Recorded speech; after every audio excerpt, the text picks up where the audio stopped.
because we are just on the hour uh, and people are dialing in to this monthly meeting for North America and Europe.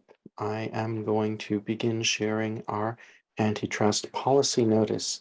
We show this at the beginning of every meeting, and you can find the full antitrust policy on the Linux Foundation website. If you have any questions, please don't hesitate to raise them with our counsel, Andy Updegrove, if you're from a Linux Foundation member company. And of course, if you have any general questions about this, um, you can raise them on this call as well. Basically, this is in place so that everyone knows the parameters for our conversation and is comfortable. We have a relatively short-looking agenda because each item inside it is quite busy. We're going to have some news. We're going to work on our standards and core material, and then we're going to give you some time for any other business before we close the meeting. Now, on each of our last meetings, we've found that the hour was full, so I'm going to dive straight in to our specification news and get us started. The last month or two for the OpenChain project has been insane.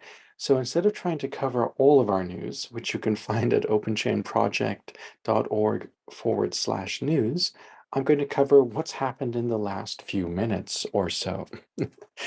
We opened the month with a big event in China. So OpenChain and CAICT, an entity under the Chinese Ministry of Trade, held an open source supply chain salon. And this event was full of speakers talking about open source management in the supply chain, process improvement, and so on. And it featured some rather spectacular conformance announcements. So we've had third-party conformance announcements from China Mobile, Alibaba Cloud, and the Chinese subsidiary of Cloudera. For those who aren't familiar with, for example, China Mobile, it's the world's largest telco with over 1 billion customers. Alibaba Cloud, likewise, is one of the world's largest cloud companies. It's wonderful to welcome these entities into our community of conformance. They've all adopted ISO IEC 5230, our international standard for open source license compliance.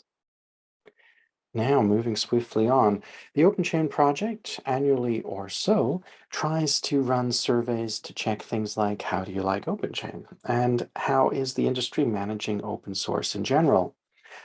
We're running our industry survey for 2023, starting now. It went out today, and basically during the month of April, we'll collect feedback from people about what they're doing in terms of corporate engagement and management of open source. We're talking high-level strategy stuff. Are you dealing with ISO standards for license compliance, security assurance, SBOM? Are you doing OSPO? Are you funding this stuff or is it unfunded? The idea here is not to identify companies. In fact, we purposefully do not. The idea is to get a general idea around the world of who's doing what, and from that, we can extrapolate what this project can do to help the industry move forward. Speaking of that, we're leaning into helping procurement. After discussing this for a while, we've decided to move ahead with model provisions for agreements. This is something that has been discussed by the OpenChain board for a while, and we had some back and forth with the Linux Foundation on the best approach for this. We're going to basically respond to a market request for templates with simple example language to support the use of our ISO standards. These provisions will explore options for requesting or explaining these ISO standards in the procurement cycle. So talking to suppliers, how do you build out the procurement documents and contracts? Options to think through. Nothing mandated here, obviously. Just responding to people saying, okay, so can you give me some examples so I can think about this subject? Now we have a mark your calendars moment. If you're going to Open Source Summit North America in May, OpenChain will have a mini summit there, and we're going to be doing some pretty special stuff. We're going to have a quite strong emphasis on our standards, obviously, but open source tooling for security and compliance and SBOMs. We're responding to the fact that this is front of mind for organizations. We're going to have some special speakers coming over from Korea to talk about advanced tooling, open source tooling for open source compliance and security assurance that has been released. LG Electronics released something called FOSLite a while ago, and it's been adopted quite a bit in Korea. It's gaining momentum, and it's one of those rare open source tools for open source compliance that does things like have fancy dashboards and graphs. Anyway, Mini Summit will be something to do if you're around, but let's move on to SBOM news. SBOM news this time around comes from OpenChain because we just did our 50th webinar. On this webinar, we were very lucky to have Alexios from Intel. Alexios is one of the original people working on SPDX. He's been in this field for even longer than me, and that's longer than any of us want to count. The webinar was focused on an overview of SPDX 3.0, a very important moment because the ISO standard for software bill of materials is getting a significant revision on its de facto side, which will feed into a future ISO update. This revision includes profiles for things like not just license compliance and security, but AI. Obviously, a major topic, and we spent an hour on it. I'm not going to do so here. I'm moving on. OSPO news. So quite a lot. Anna sent in tons of information about tons of exciting stuff. Just like OpenChain, obviously, To-Do Group is busy. What's been happening includes surveys and studies. This business value of OSPO's survey is timely given the way that budgets are being cut for OSPOs around the world. Do take a look. LF Research has prepared it. Now, To-Do Group is also doing a survey. They're doing an OSPO-focused survey. So while the OpenChain survey is a snapshot, high-level business strategy, are you using ISO standards? Do you have an OSPO? Here's a few details. They're diving deeper into OSPO stuff on their survey, and it'll be prepped for later in this year. They're looking for people to lean in and potentially lend a hand. They're going to be at KubeCon as well, which is an event where you won't find OpenChain, and therefore we're very glad that To-Do Group will be taking front and center. And if you want to chat, you can most certainly do so. More OSPO news. This is a mixed bag. Some of it is To-Do-ish, and some of it is OpenChain-ish, and some of it is someone else entirely. So on the To-Do Group OSPO mind maps, there's now Chinese and Japanese versions. The OSPO local community Japan, so that's something with OpenChain Japan and To-Do collaborating, is working on an FAQ to help people spin up OSPOs. The EU is working on a guide for OSPOs and public administrations, and something very exciting that OpenChain will be covering in more detail later. GitHub has been open sourcing a lot of stuff. In particular, in the very near term, you will find this OSPO policies and tools and guides. What OpenChain will be really focusing on with some excitement in the near future will be the stuff they've implemented to export SBOMs with a click of a button. But here is where I end. It's time to hand over to the co-chairs of our specification team and move into working on standards and core material. Just to reiterate, the news I went through right now is not the last month of news. It's the last few days of news. If you go to our website, you will find a ton of information about what's been unfolding throughout one of the craziest end of Q1s we've ever seen. Tons of conformance announcements, tons of activities, events, contributions, and releases. But now to the future. As we work on editing our ISO standard for open source license compliance and our draft international standard in ISO for security assurance, both of which are adoptable today and being adopted, we must be cognizant, working on the next generations, of the weight of what we're doing. Building these standards is changing a lot of the supply chain. You just saw that companies like China Mobile have adopted. What we do in these meetings every month on working out what comes next for these standards will be fed into a draft. And that draft, somewhere around the end of this year, will go before the Open Chain Governing Board. There will be a draft for the next generation license compliance standard and a draft for the next generation security assurance standard. There will be a steering committee meeting and a board review to look at the drafts, these community suggestions, and decide will they proceed with taking these into the ISO process and formally updating the license standard and the security standard. And of course, given the scale of our community, the deep reach we have, that's going to impact everything from your direct supply chain to the people making silicon way, way, way down there.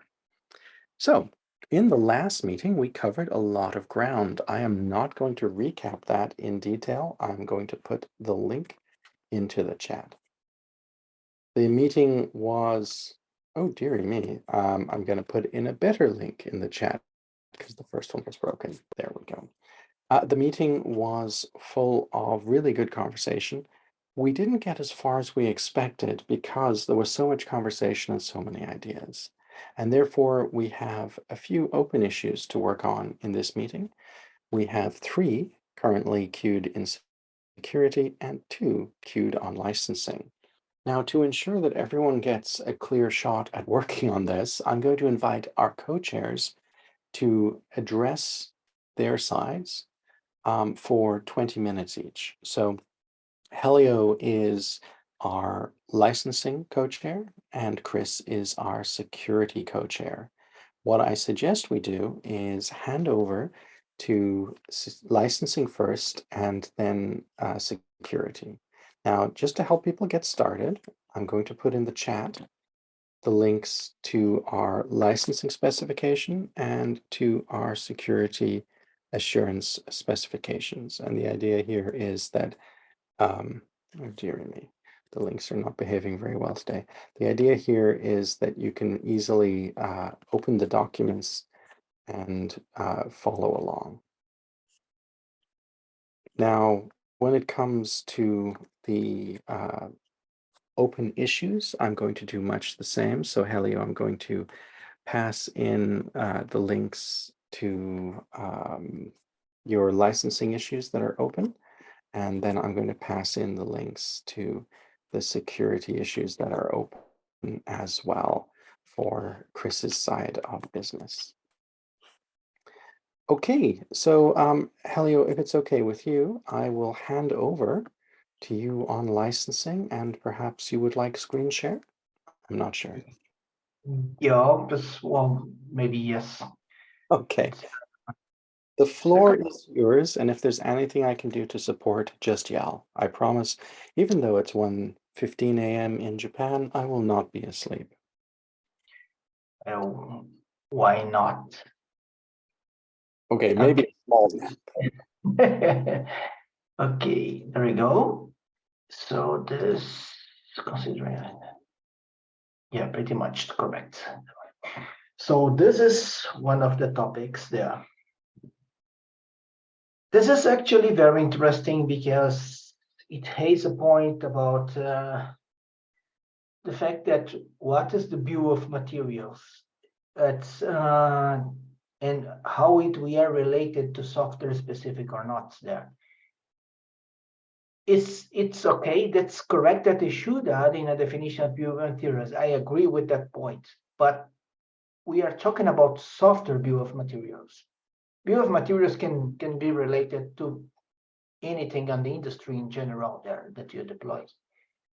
And then should we be more specific, or you are actually, this is the whole about specification, that is software license will apply to something else than only software in general? I don't think so.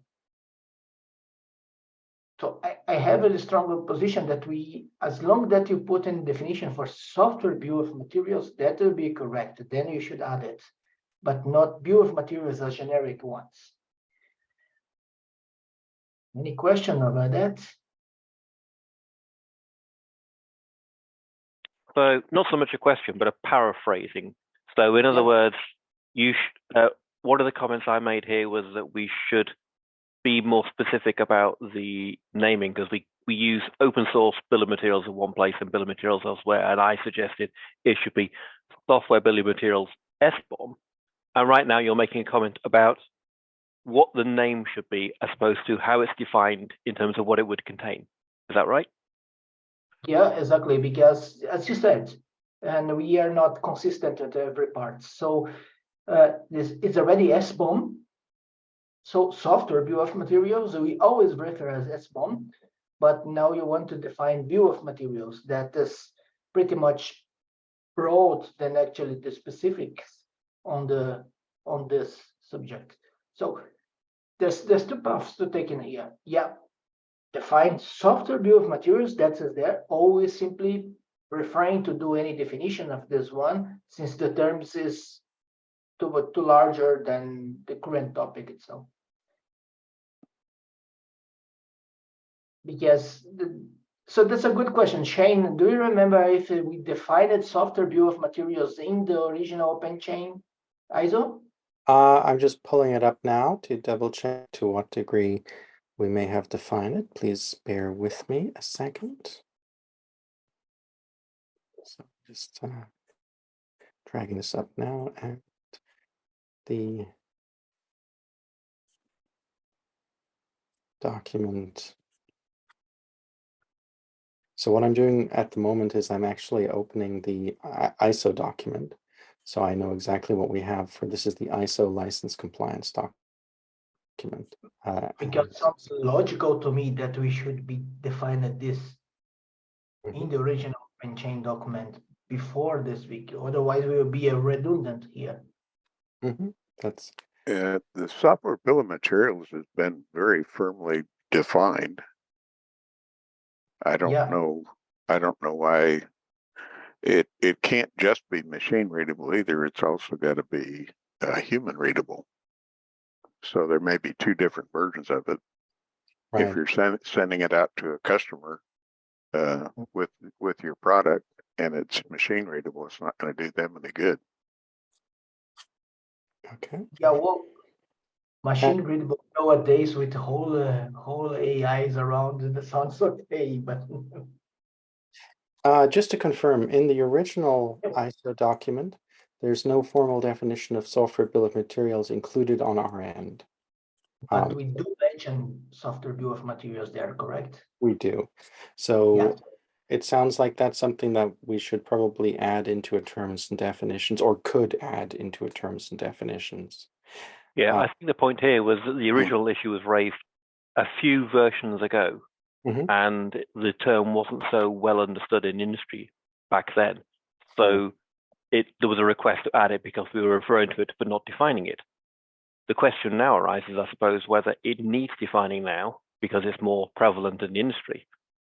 And if so, what should that definition be? And what should the name of that definition be? I guess just a thought, and this isn't intended to guide the discussion, just a thought that we probably should include something saying what a software bill of materials is in the terms and definitions, in my take, because terms and definitions doesn't increase the size of the standard per se, but it locks down the parameters of what we mean. And we probably shouldn't assume that our understanding would be the understanding of someone in, let's say, the South African supply chain.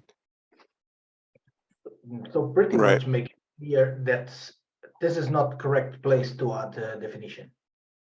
No. Sorry, what's not the correct place? I misheard.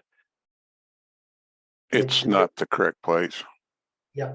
What is not the correct place? That's exactly the question. Where is the correct place? Because if you put it here, we need to put again on the revision of the ISO and OpenChain there, and we are redoing this thing. So do you have any place that we actually put in this as a global definition there? Well, If we put it under section 2, terms and definitions, we can just add, I think Steve suggested we just add another one, 210, instead of just ending at 29. But Yeah, but again, then we need to replicate the same thing there in the future in the open chain side of the official ISO, because otherwise we will be inconsistent even in between open chain. but Yes, that's the this point. document will be this document will become the official ISO. We will update the ISO standard to the new document if it's approved. Yeah. Right, because the software bill of materials, there's actually several subsets of different types of software bill of materials under the NITA and CISA and clauses and the direction from the US government. And they apply equally to, I mean, SPDX has got a software bill of materials. The software assurance spec needs a software bill of materials, and the licensing needs a software bill of materials, just a generic definition so that you can describe to your readers what you're providing to a software bill of materials. Because it's not all encompassing. It's not just licensing anymore. It's not vulnerabilities. It actually covers the whole scope. And SPDX is actually what I would think, Shane, correct me if I'm wrong, that because they've already got an SBOM tool out there, that they would be the ones who would drive the overarching definition. Or at least it's a definition we can grab and be relatively Yes. sure that it's solid. Yeah, and conceptually here, and this is the one interesting point. So our ISO standard, speaking formally, let's say the license ISO standard is ISO 5230, and then it's colon 2020. So the document we're working on right now, OpenChain 3, will become, if it's approved by the steering committee, ISO 5230 colon 2024, probably. So expanding the terms and definitions on this document will be okay for the next version of the ISO standard. So it is in play that we can do that. Just clarifying that what we're doing here will become the next generation ISO standard. So it will be okay for us to expand terms and definitions, not just reworking existing language. I think it's also worth noting, I mean, personally, from my perspective, that what we're doing here is not providing a definition that's supposed to be all-encompassing or cover everything or be exactly the same as what's out in the industry. It's supposed to be something that allows users of the OpenChain standard to meaningfully interpret it and do something useful. Right. And there's an adjacent point to that, which is that occasionally, because we're getting so popular and quite big, there have been moments where people said, "Oh, is OpenChain becoming the definition of XYZ, of defining whole sections of software?" And the answer is no. It's not our purpose to define open source. We're just mentioning in the context of this document, here's what open source is today.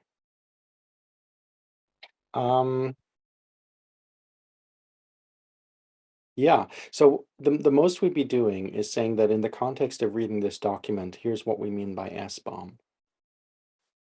The unfortunate thing I've just found is that there's no definition of software bill of material in SPDX. I mean, let me clarify that. SPDX.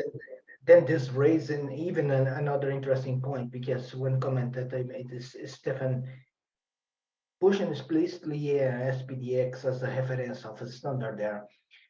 And the question that should the actually specification should associate SBOMs and SPDX, or we should actually take away the fact that the SPDX is one of possible bill of materials. There's any starting to review the specification that says that we are talking about software bill of materials, but not a specific SPDX, not associate the specification to one specific standard. Well, we're not intending to associate it, and in the document, the standard itself, we don't. We just have it mentioned as an example of an SBOM. Yeah, exactly. But we need to be careful because we already mentioned this in the other parts of the spec, like Stefan said. So we should at least do some kind of review and peer review before. Yeah, the stance we took in the earlier calls was that inside the spec requirements, we won't mandate any other ISO standards, but we can reference under terms and definitions examples. So that would be consistent with our previous one, referencing SPDX. And the reason SPDX was chosen was because it's an ISO standard. So it was a case of there. But I mean, the same would apply that if we talk about if we made a specific reference to a type of security, let's say functional safety, then in terms of definitions, we might mention, oh, like ISO 26262. Anyway, in SPDX, there is a definition, but it's incredibly lengthy about what SPDX is, and it's incredibly functional. So it starts off talking about what SPDX is, and then it sort of goes on and on about why a data exchange format is needed, what it covers with all these snippets and things, and then goes into blah, blah, blah, blah, blah. So we don't actually have a concise definition of SBOM inside SPDX. But I noticed that in our chat, a proposal has been here of one example of a potential definition. Mary from Volvo just put down a BOM definition. And she was just commenting that the current definition on 210 listed as bill of materials is suitable for is a software bill of materials, not a BOM. So if we do something like keep 210, we'd need to change it to software bill of materials. Chris, you mentioned a potential definition of software bill of materials. Yeah, and I'll have to go back and take a little bit deeper look and see how they define what a software bill of materials is, because like I said earlier, a software bill of materials, I built one back about 20 years ago for my company to use, and we have been distributing it to our customers for years, but it was a licensing bill of materials, which is kind of where SPDX started up and intersected with what we were doing, and we started using the SPDX reference for licenses in our SBOMs so that people could tie it exactly to what was defined in SPDX. It was an easy way of referring to which specific license you were talking about by the short name. So, but now that the U.S. government has come in and edicted that everybody's going to have SBOMs, they didn't even know about licensing SBOMs. So they co-opted the name and confused everybody, at least here in the States, with it. It only had vulnerability information in it. And that's not true. That's a subset of the SBOM, as licensing is. So we really need to all have kind of a common definition of what an SBOM is, and the fact that it contains defined elements for licensing for vulnerabilities or whatever, however we want to do it. But yeah, I think it needs to be consistent. Yeah, correct. And then I think we forgot something. Like, let me put here. I think that is pretty much we forgot this one, and that there's a place that they have definitions. Can you see the screen now? There it is, NITA. Yeah, they have actually this definition of software bill of materials from there. Maybe we can just take their one. I think that we should. At least as a starting point. Yeah. It's a very good starting point, I would say. Yeah, right. And I mean, if we include it and say, that a software bill of materials is this, it's already been, tires have kicked on it, right? This has been out for a while.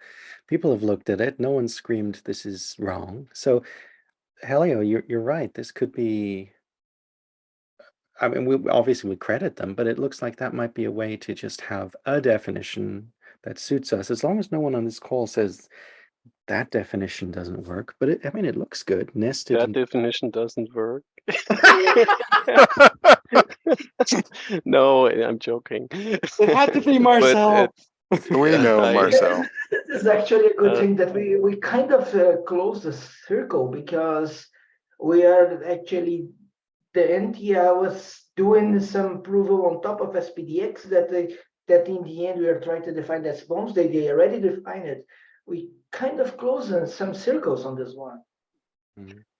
Yeah, and here I put, because there was this Friday meeting for the SPDX 3.0, where again this CISA SBOM types were shown again, and I really like that. So because we are always talking for like from SBOM, as also Mary mentioned it in the chat, right? So what SBOM are we talking about now? And I think we would need to be more accurate. What type of SBOM we're talking about. So that's just, it was partly joking, but I think that's really important because people mix up things, right? Is it, as Chris said, well, is it a licensed SBOM as a disclosure document, or is it the SBOM design, build, source, whatever, right? So if we would base on something, I would love to base on this upcoming CISA SBOM types, as they said, they seem to be nearly finished with this exercise. Whereas I'd rather not get too specific. I'd rather keep it more general so that we can have the same definition of SBOM in both the license compliance and security assurance standards. Yeah, that's a good idea, Stephen.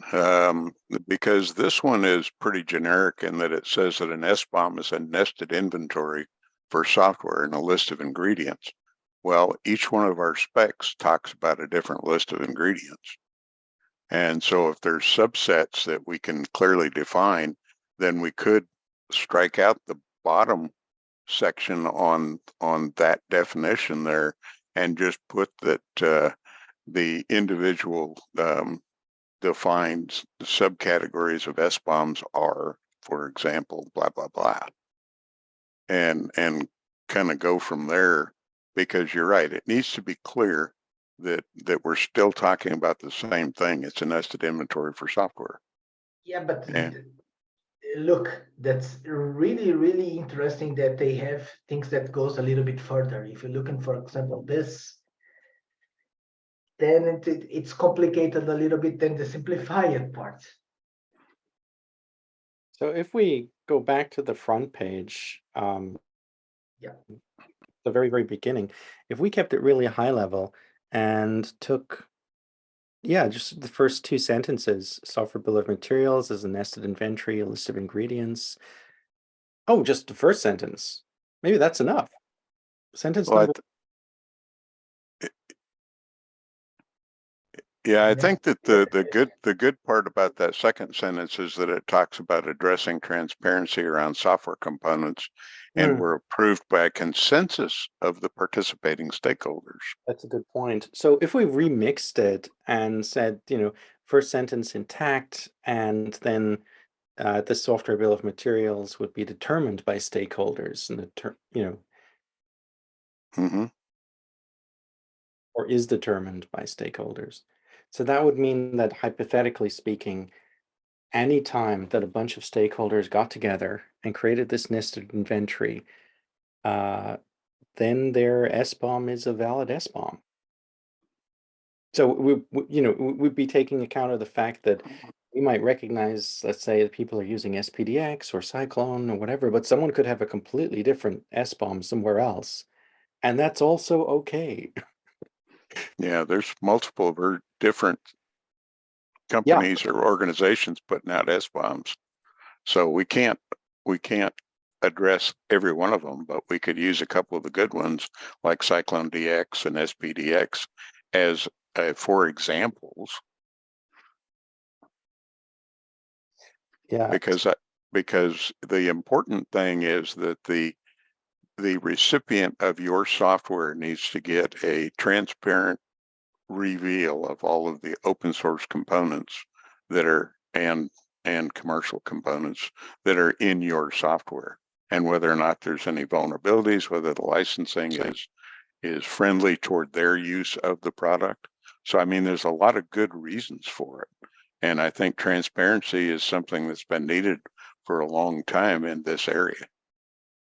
I'm done. And in the chat, there's just been a ton of comments.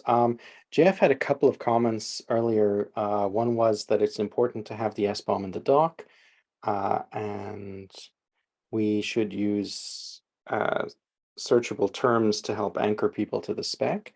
But pulling down a bit here, we had some comments. Jeff was noting that a medical company might have a very different SBOM than another company. We need to have levels. Mary suggested, this is Mary Matron, suggested, maybe we should just reference the NTIA definition instead of trying to rewrite it.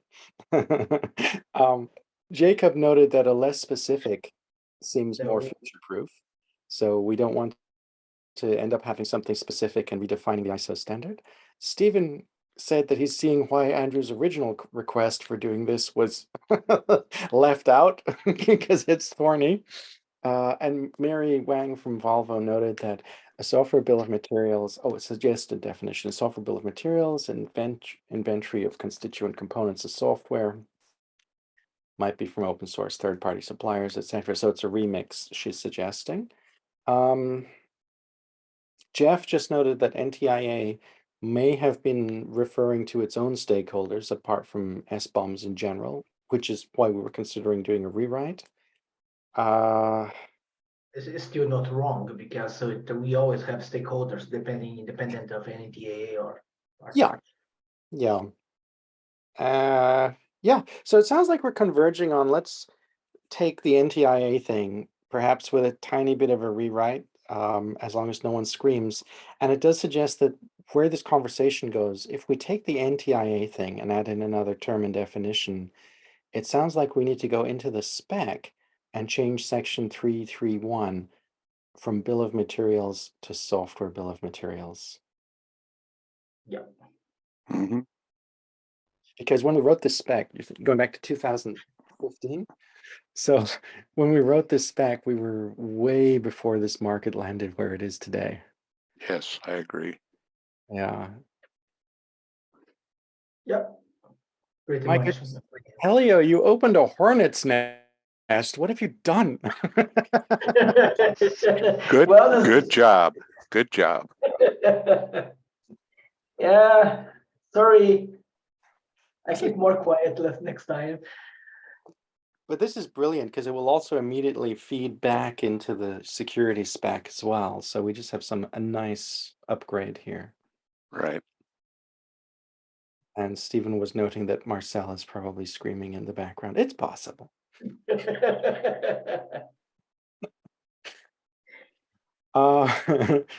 So Helio, I mean, you've guided us through this pretty well. This software bill of materials looks like our savior document with a potential slight remix. Shall we run with, let's make a note to slightly remix that one as an added definition item and update section 331? Yeah, it's what in this. So maybe we can add it here. Yeah. And you know, we probably need to revisit the terms and definitions and make sure how we're referencing this stuff all makes sense. You know, to your point as well, Helio, you know, if we're referencing something, like if we mention SPDX, is it making it clearer or not clearer, et cetera, et cetera. So looking at all of our terms and definitions are. May I say my comment? Of course. Of course. I'm thinking the definition of the SBOM vs the SPDX format. I'm thinking if you want to have a permanent definition of the SBOM, let's say for some years after some years later, if the SPDX will not be used or not that popular, we might have other more or advanced techniques that can be phased out, let's say. So I still feel the format of the content of the SBOM is two different things for the definition. So we shall not, my personal opinion is, it's good not to kind of hard code it ourselves. So we cannot change it. So you can mention what information in the SBOM, but not the fixed format. Right. So in that case, we should lean into the NTIA SBOM definition, which shouldn't age if anything changes in the market. An SBOM is still an SBOM 20 years later, an ingredients list. Yeah. Yeah. So that's a good point. And yeah, my goodness. Yeah, because Mary's right. You know, the automotive industry, the aviation industry have been doing SBOMs for 20 years or more. And it's like nothing new. It's just the politicians got a hold of it and decided they were going to co-opt the term and make it just security. And touching on a defense item, I can't remember the correct designation, but those 707 fuel tankers are over 50 years old, and I saw that their service life is being increased to another 50 years. So there's some aircraft that'll be deployed for 100 years with support cycles from companies like Boeing. And what we're doing in today's supply chain will probably still be in play at the end of this century in some areas. So we do want to make sure that if people are managing this stuff, that our standards don't age out. Right. But they also need to be kept current with as definitions change. Yeah, absolutely. Because I know that right now that when NIDA first proposed this, there were 4 main elements for the vulnerability part of an SBOM that had to be in there, but there are different numbers of items in the SPDX versus the Cyclone DX versus the NIDA definition. So, you know, tying us down to the exact definitions is probably not a good idea. Yeah. Hand up from Jacob. Jacob, you floor is yours. Yeah, I could expand a little bit on the future-proof comment. I could foresee like a future where SBOMs would need more meta information on how software was developed with AI, like GitHub Copilot was used or some other AI that was controlled by a specific entity or government or commercial entity or something. It makes it more future-proof by being more broad, but yeah, it makes it's difficult when you really want to define all the specifics. Yeah, you're right. Because if I saw that in a bill of materials of something I was receiving, I'd get the snippet sniffing tool out and I'd start looking for the licenses that they didn't put in there. And I remember there was a conversation, Chris, that you and I had where we were chatting about SPDX, and we went on to SPDX Lite about how simple it is. And you made a comment that SPDX as a whole is very light in industries like defense, because you guys have to really deep dive. So it's interesting that the entire scope of this thing, if we get too narrow, we might be too heavy for some people, too light for others. So we need the broad strokes and let the chips fall where they may on the details. Right, because I really think that if for example, if a piece of software has a specific market, that the preponderance of the market is going to drive what they need to put in there. And so they're going to expand the functionality of the tools in order to meet that, or they're going to just say, do a light scan, not a heavy scan, or whatever they want to do. But so I think keeping it at the top level is probably a good idea. So one thing that comes up then, Helio, is okay, it sounds like this is we work on it later again item, right? So people should go to the GitHub issue, which I'll put in the chat, and have at it for the next time. Helio, do you want to cover the second item today, or do you want to? Let's see what's more important in yours, and because we have 2 other items for there. So the second one is 54, if I get it right. Right. Well, we do also want to have some space for Chris, but Chris, are you okay for Helio to run a little longer on this access point, or do you want to jump into? Absolutely. Yeah, go ahead, Helio. It's 53 or 54. I don't remember exactly. I think that's 54. Yep, 54, correct. Definitions program. That's the one that's open for today.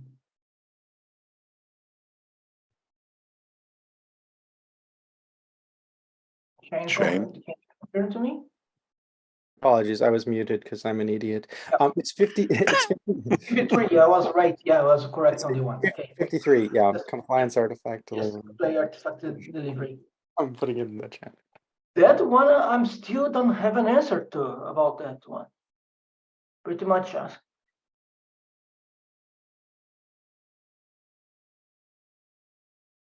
It's really specific.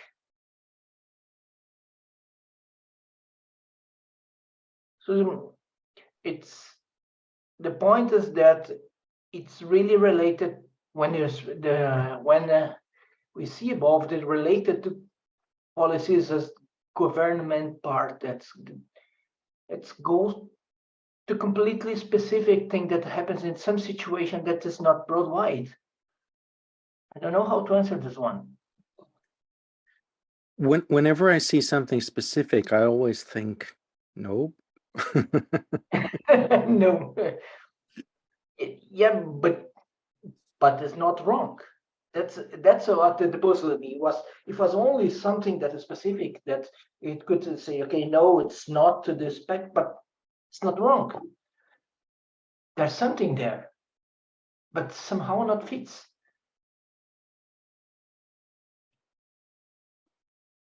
Because we actually do, that's completely right. The point that's all the part of definition of artifact delivery is one byproduct of what we're doing on the license there.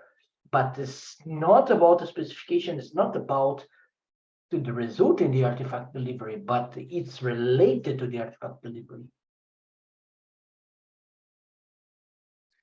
I think I'm confused by the logic that was presented by the original commentator. Yeah, that's yes. So like, I can't, yeah. And it's not just because it's 1:47 a.m. I actually just can't read through his logic and understand it clearly. Stephen, you had a look at this, and I think you identified that essentially then it's the question of is an SBOM addressing this, then fine. But if you're asking what's the source for the component, oh yeah, okay. So basically SBOM or source, then compliance artifact delivery is fine. If the inquiry is you're out of compliance because of reasons, what are you going to do about it? Then you might have a different path. Yeah, I didn't know whether the original poster was placing a particular interpretation on the kind of inquiry that was going to come up. Right. Because my response to this was, I was generally expecting an inquiry to be, this looks like you screwed up. and that's going to be, that's not just clicking a button or throwing an SBOM out over the wall to answer a simple query. That's going to be, oh God, now we've got to do a whole lot of work internally to fix things, which made it sense to me to place that kind of thing under internal tasks that you have to support and resource. Right. So I suppose it all comes down to what the original question was, or what the original intent of that external inquiry path was for. But also, I'm not convinced that this particular issue matters. I think as long as we've got the requirement that external people can raise issues with you and you've got support for handling it, I don't think it matters too much where it goes overall in the specification. Yeah. That makes sense. Yeah, because this is currently marked as just access, and it says you can access someone. That's 321. And he's suggesting move that down below compliance artifact creation and delivery, which sounds like it's moving it more into like a really functional thing. Like access is always about compliance artifact delivery, but maybe access is just people shooting the breeze. I'm asking you something, which is fine too, man. I'm not sure. Can you hear me? I rebooted and you're back. I'm back.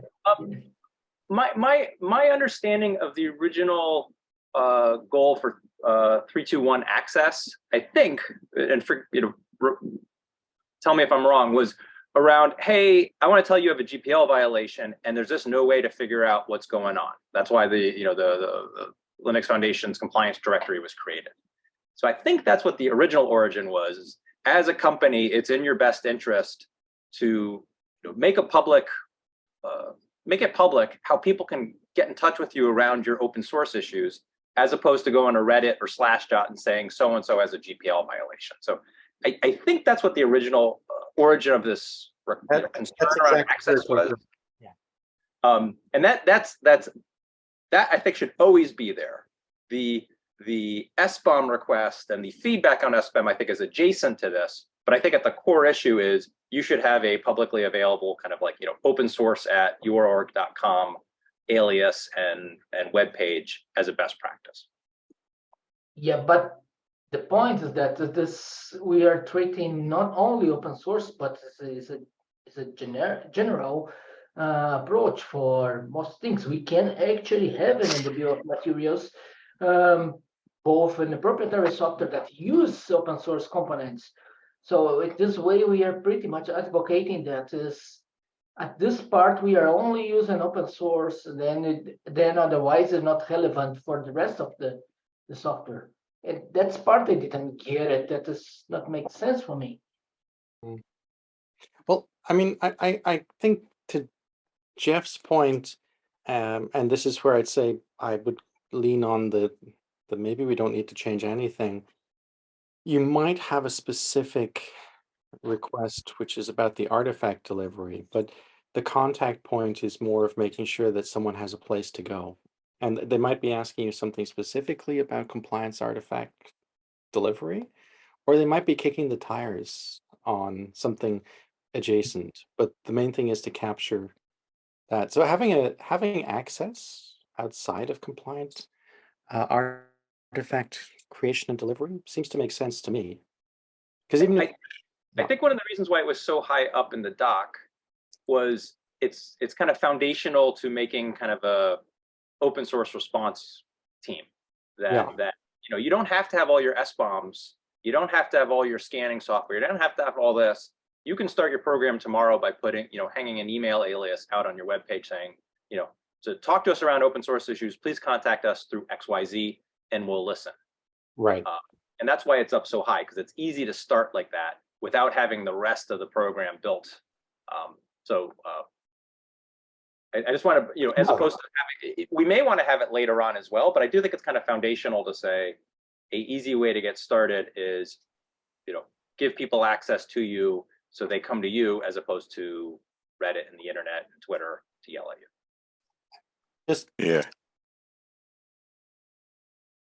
Sorry, Chris, I'm just putting in the chat where the original poster suggested we should put it instead into a very functional section about creating compliance artifacts. So, I think I agree with Jeff. That's too far down to start the conversation. As long as they know that they've got access to talk or complain about open source, ask questions, request whys and wherefores, or tell you that they're going to file a lawsuit on you. As long as they've got an access point that they know that the message is going to come in, it's regarding open source, and it's going to get routed to the right people for response. That's a good starting point. I agree. And I think they're both required, but I think one is the access in 321, I think was access to a responsible person, as opposed to access to the artifacts of compliance. Mm-hmm. Correct. We just need to be really careful, because we are not supposed to tell the companies or whatever is using it what to do. Right. We need to suggest that this is something that maybe is in the interest of people that actually deliver this kind of software in the bill of materials. But it's not up to us to decide how they approach this way. Right. Yes, correct. We are about the what, we're not about the how. And the access formulation, as I understand it, to Jeff's note, was because that's one of the tripwires that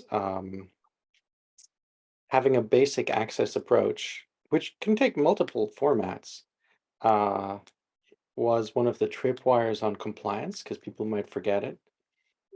Even if they had to deliver, let's say, source and so on. They might have a written offer, but no way to contact them. But Yes, how to do it should be really, really, really flexible. correct. But based on that discussion, I would suggest closing this one as will not do. Yeah, will not do. It. The current one works. Agree? Brilliant.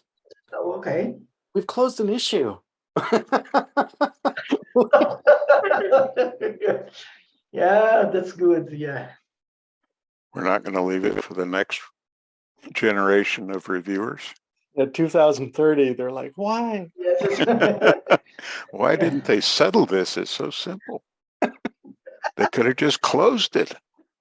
Yeah, and then they started to discuss and they discovered, oh, that's why. Yeah. Team, we're an ISO standard now. We have to take decades to work this stuff out. Okay, so we're going to close this and not do it. That means that the first one, we have some stuff to do on NTIA. This one is shut. Brilliant. But we're out of time. That's all we've got time for today, ladies and gentlemen.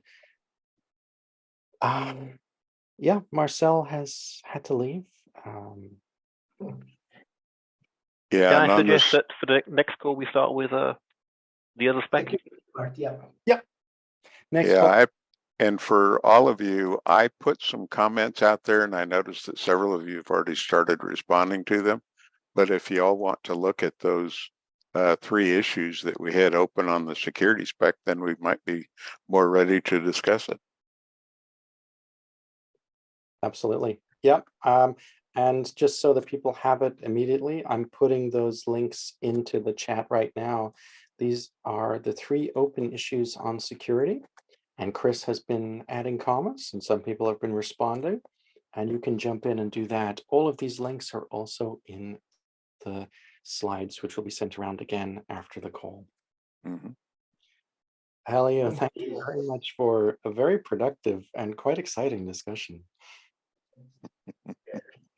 And only you can see excitement in discussions like this. Sorry. I was being sort of British Isles about it. I meant, oh God, what have you done? Good. If you're being British about it, we might have to actually, make a new cup of tea. No, it's not that bad yet. Next call, it'll get that far.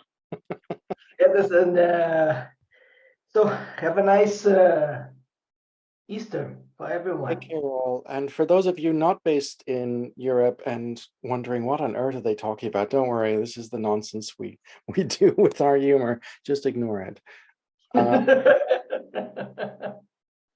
And just one last note. I noticed Joji-san from Toshiba's on the line. Thank you for also being insane and up in the middle of the night joining from Japan. Thank you so much. This is a very, very interesting discussions about SBOM.